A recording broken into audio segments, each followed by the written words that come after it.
मौजूद शेख ने मेला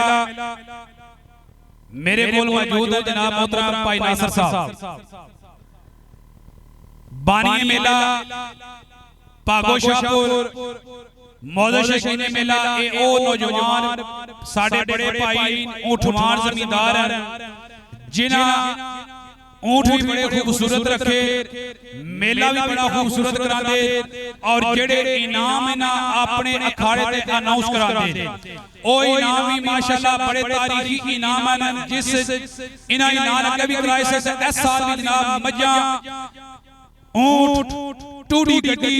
मोटरसाइकिल और बेशुमार नकदी इनाम आज वाले अखाड़े दे विच स्पेशल जनाब चौधरी बिशारत गुजर साहब अपने भरा दा शुक्रिया अदा करदे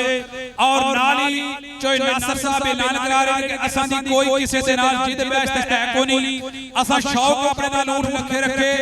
असां शौक नाल असीं भार लददे आ आज चौधरी बिशारत गुजर साहब भरा साडा निक्का छोटा वीर है जदों भी सानू किसी मेले ते आवाज मारसी असी भरा नाल खलते हैं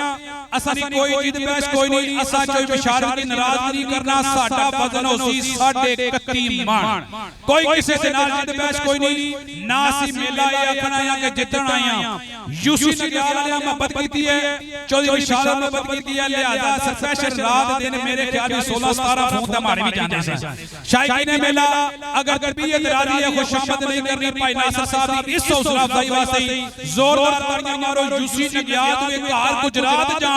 तैने नहीं पता लगा वो वाकई जनाब जेड़े पहाड़ों पीछे रहने बड़ी मोहब्बत वाले लोग हैं एक बार खुल के तालियां मारो पता लगा भाई नासिर साहब की बड़ी मेहरबानी जनाब भाई नासिर साहब 31.5 मन वजन तुसी अपने ऊँट लदो जनाब।